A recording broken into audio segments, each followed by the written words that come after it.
What's going on, everybody?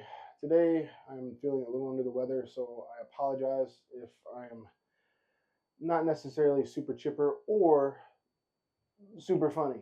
I am really struggling. I think I've loaded up on about 6-day cool already. So, per my last video, you saw that I did the Siless Sound Deadening inside of the truck.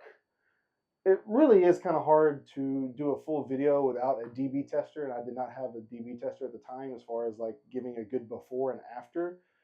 But after driving from San Francisco all the way to Houston and back, this is what I can tell you. First off, prior to installing this, I can tell you that being on Bluetooth in my life was very, very difficult, almost impossible. I could go up to about 20 or 30 miles an hour, and that's about as far as I could go without it really distorting and her not being able to hear me. Now, since putting in the material, I can drive up to 85 miles an hour, which speed limits in Texas are 80, just by the way, and make a Bluetooth phone call and no problems. No problems at all. Granted, just to remember, I do have the GoRhino Siless roof rack. I have scooted it back as far as I can to eliminate as much wind noise as possible, because the wind noise caused from going under the rack versus sliding over is what was the original problem. So I've done everything up top that I can to make sure the wind noise was lessened. But when you drop that headliner, there is really no insulation between the headliner and the speaker. It is metal on metal. I think that's a very poor design. There does leave a gap there, which that air gap will heat up, which is a pretty basic engineering fact. And I'm very disappointed with some of the things that these auto manufacturers have been doing with these vehicles and charging so much.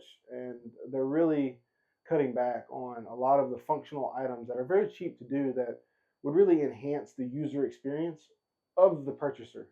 I know Ford just recently announced that they're going to be removing 2,400 something different features. Like, I know this is the last year model to have the third brake light camera. Once again, that's a very cheap thing to put in there. They're really directing everything towards software and engineering, and it's kind of honestly, it's lessening the user experience, which I don't really understand. Which I'm really glad that the CEO, Jim Farley, I believe, took a Lightning on a road trip and realized exactly how hard of a hardship it is on that vehicle, and says we need to rethink kind of how we're moving in that direction. Next, this is sound deadening material. I was looking for more of a quiet ride, and I will say that normally driving anywhere from 70 to 75 miles per hour, my radio would have to be somewhere in the ballpark of 23 to 27 on surround, and I have the Bose audio system, not the Unleashed, just the Bose, and that would usually what I had to put it at to hear anything and everything. Now, since putting the sound deadening throughout the whole truck, I keep it on 13 or 14 at the same speed. So I used to not be able to talk to my wife on the phone past 30 miles an hour. Now I can at 80. Used to have to listen to the radio at about 23 to 27. Now I can listen to it around 13 to 15, roughly. Huge jump there in sound.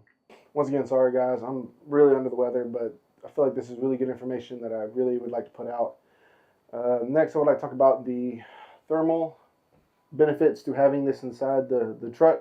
Normally, I would have my AC on full blast on number 7, pointing upwards to help kind of cool the top of the truck as it started to heat up, because in between the headliner and the roof itself, there's an air gap there, which just causes massive heating since there's no insulation actually on the metal to the roof. Now, averaging, I probably keep it on 3 or 4. And I don't necessarily have to keep it pointed directly up at the roof. But saying that, I was in Texas where the average temp right now is like 110 per day. And eventually, after about 7 to 8 hours in the vehicle driving back this way, towing the boat, I noticed finding myself pointing my vents back upward and up towards the ceiling. So I would highly suggest, if you live in an area like Nevada, Arizona, Southern California that gets a massive amount of sun and like just a lot of heat, I highly suggest spending the extra money and go ahead and double insulating the whole roof, especially the brow area, and that'll cut that out immediately. So I saw a benefit of about 50% on my AC usage using 5 millimeters, 3 to 4 hours in the truck a day, no problem. Now keep in mind, I also have a roof rack, a fishing rod holder, and then also my storage box here, which is 44 inches. That also keeps a lot of the heat from entering the cab. Keeping that in mind, if you do not have a roof rack with anything on it, I may even talk about doing a triple insulation or doing more of a 15 mil insulation on the roof just to keep the heat out. So overall review after installing the kit, I went from being able to talk to my wife on the phone not past 30 miles an hour to easily talking to her at about 80 miles an hour, no problem.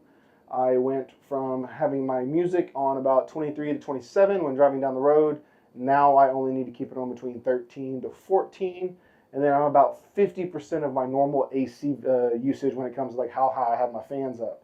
So for $100, I think it's absolutely worth it. I think you should totally do this. I think from now on, when I buy a truck, that's the first thing I'm going to do, depending on how much they want to charge me to try to do it, and doing everything myself, because the roof really took me like 2 hours. And since I know how to do it now, I can probably do it even faster. Like I said in the beginning of the video, I'm very disappointed on how auto manufacturers are not doing simple, cheap things to these vehicles that would really enhance the user experience and make me want to purchase it more. Because I'll tell you right now, the ability to purchase better software that runs my truck versus actually having functional items in the truck that work for me, I would gladly spend that money all day long on more functional items. So that is my review for the Siless Sound Deadening material and the effects it had on my vehicle after installing. Once again, guys, like, comment, subscribe. I'm a little under the weather, so I'm going to get back to working on my boat, and see y'all next time.